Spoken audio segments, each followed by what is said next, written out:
Ukraine has entered the 43rd day and there is no end to hostilities by Russia. On Wednesday, Ukraine warned the residents of eastern Ukraine to evacuate Kharkiv, Lugansk and Donetsk immediately or risk death.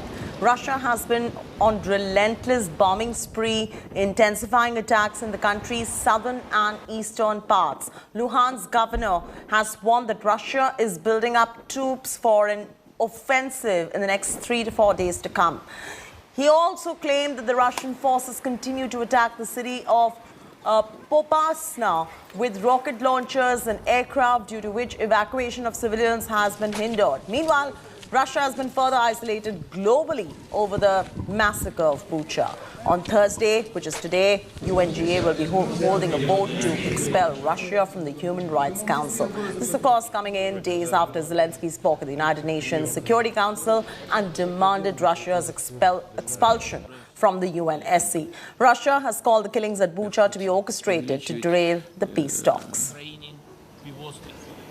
В последние дни пропагандистская машина Запада и Украины работает исключительно на раздувание истерики вокруг видеоряда, который был снят украинскими, как мы понимаем, военными, Украинской службой безопасности в городе Буча Киевской области. Мы склонны думать, что причина заключается в желании найти повод сорвать ведущиеся переговоры. Причем это сделать именно в тот момент, когда, как говорится, забрезжил пусть еще не очень яркий, но все-таки свет. Meanwhile, Russia continues to step up its offensive on Ukraine. The de-escalation by Russia in the central and western parts of Ukraine is now being matched with corresponding escalation in the southern and eastern parts of the country. Attacks are being mounted from land as well as the Black Sea.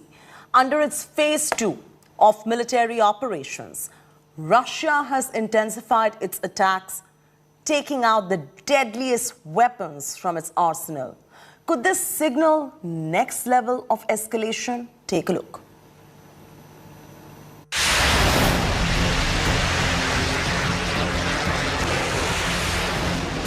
Caliber cruise missiles lift off from a small Russian Navy ship in the Black Sea, aimed at 7 different targets in southern Ukraine.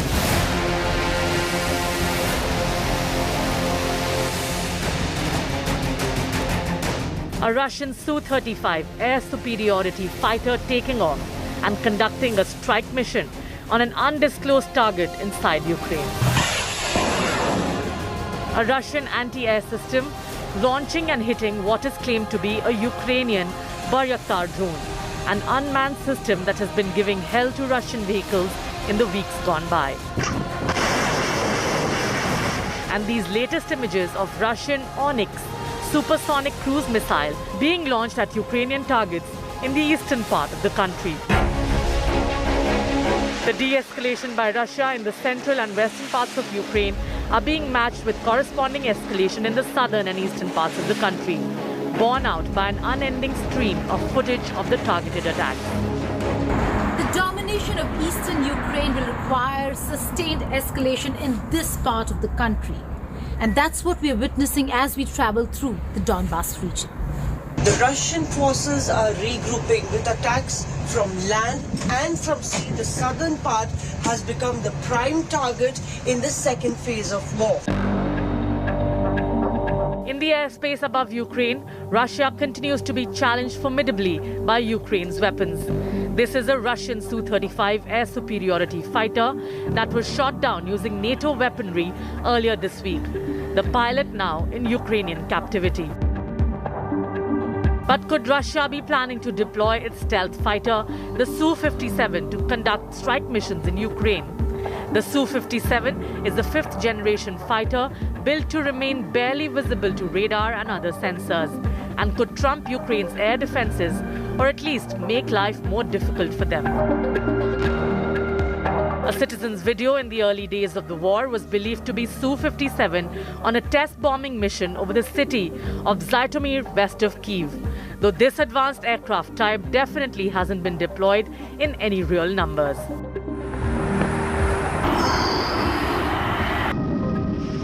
With Putin narrowing his attacks to the southern and eastern parts of Ukraine, the strength of Russia's military could become more concentrated. With thousands of square kilometers of Ukraine already laid to waste, could what come next be Putin's most decisive escalation?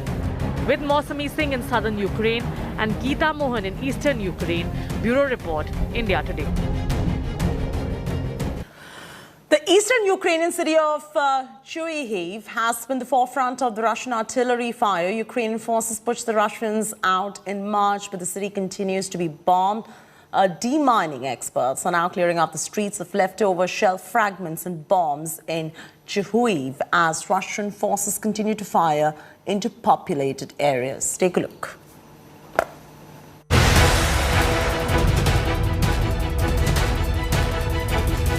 Streets strewn with corpses. Bodies buried in shallow graves. Burned bodies left in the open. The grisly images of battered Bucha have sparked global outrage. Ukraine has raised the Russian brutality in Bucha at the United Nations Security Council. Kyiv has urged the UN to strip Russia of its veto power. The UN system must be reformed immediately so that the right of veto will not become the right of a death, so that there is a fair representation of all world regions in the Security Council.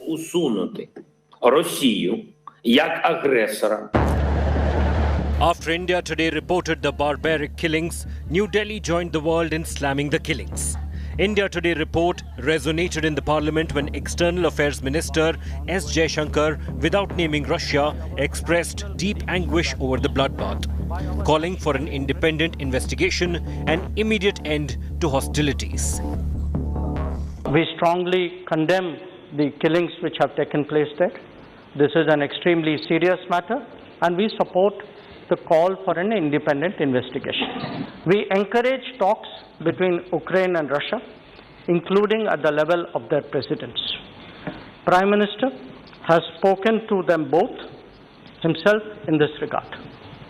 This was precisely the message that was conveyed to Russian Foreign Minister Sergei Lavrov when he was in Delhi. If India can be of any assistance in this matter, we will be glad to contribute.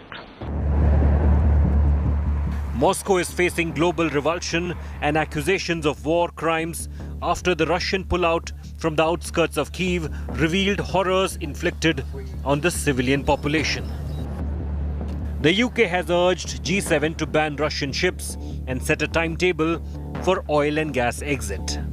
On Thursday, I will be urging our NATO and G7 partners to go further in sanctions by joining us in banning Russian ships from our ports, cracking down on more Russian banks, going after industries that are filling Putin's war chest, like gold, and agreeing a clear timetable to eliminate imports of Russian oil, coal and gas.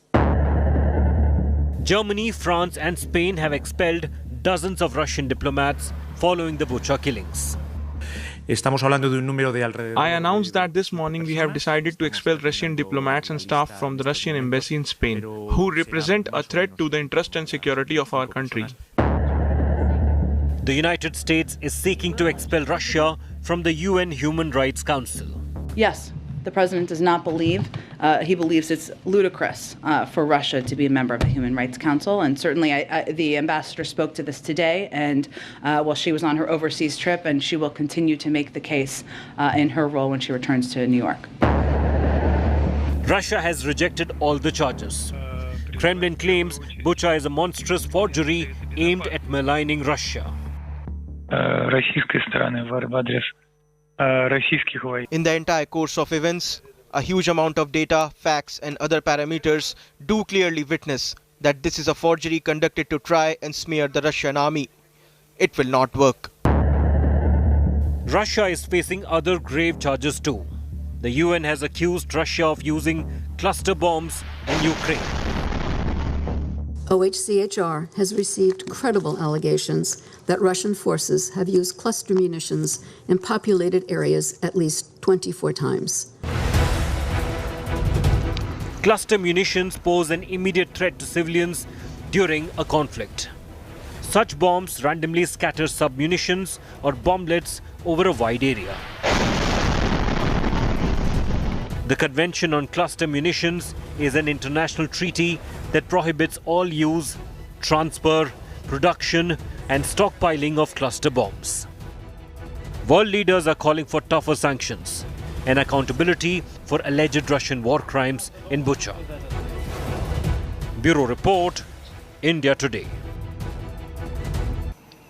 While the parents are fighting for their motherland at the war front, some teenagers are also standing by them in an attempt to help the army. In Odesa, some teenagers have created a check post and are guarding it with their toy guns. The teenagers say that they also want to help the Ukrainian army. Here's Maushami with a report from Odesa.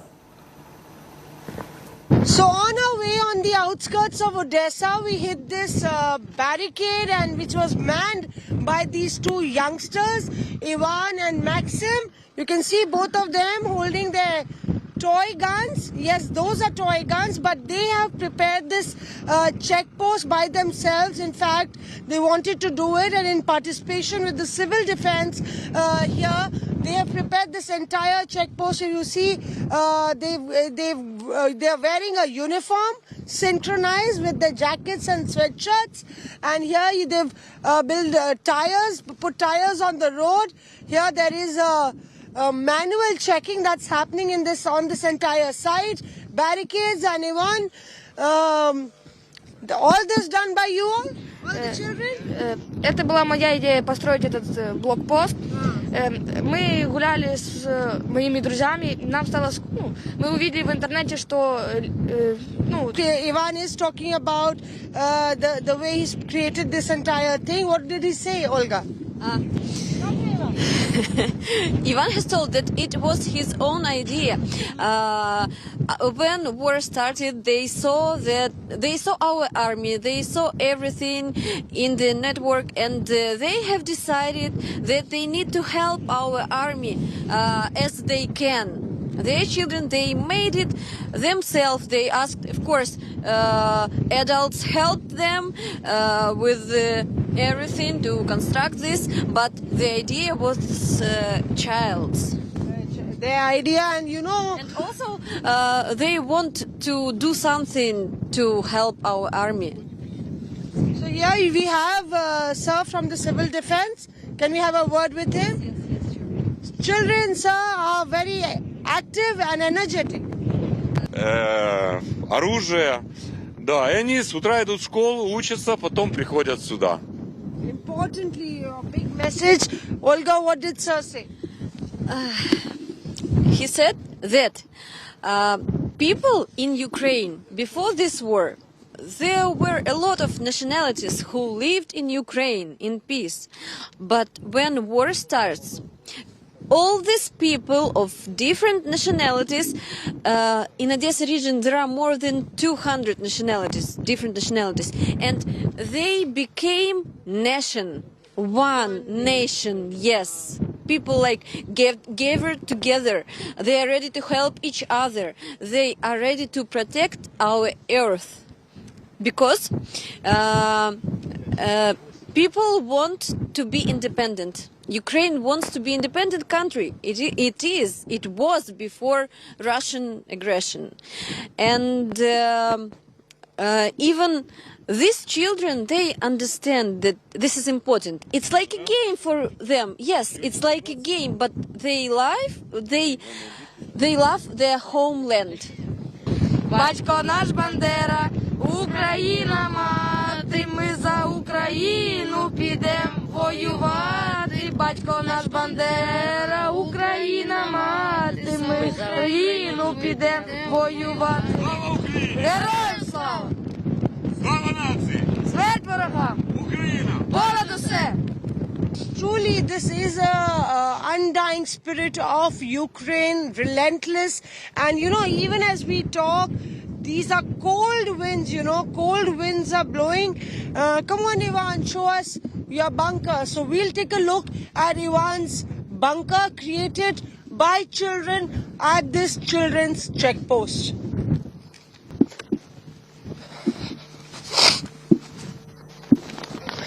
this.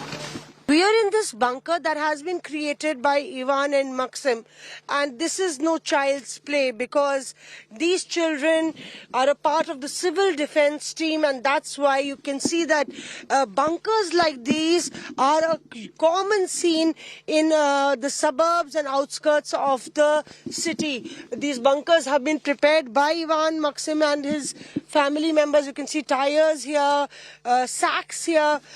In this medicine kit has been kept with all the necessary medicines. Here for a long haul you can see bread, toast, biscuits, water and all preparations made. Here you have a blanket, minimum means of survival, but this is a matter of a fight for existence, and that's one reason that why the Russian army is facing such a stiff challenge, because the Ukrainians refuse to bow down, refuse to kneel down in front of the Russian aggression, and in fact it is the strong spirit that prevails in the entire stretch with the army. With video journalist Parminder Sharma, this is Mosmi Singh in Odesa for India Today. After the horror scene in the town of Ukraine's Bucha, it was feared worse could be found.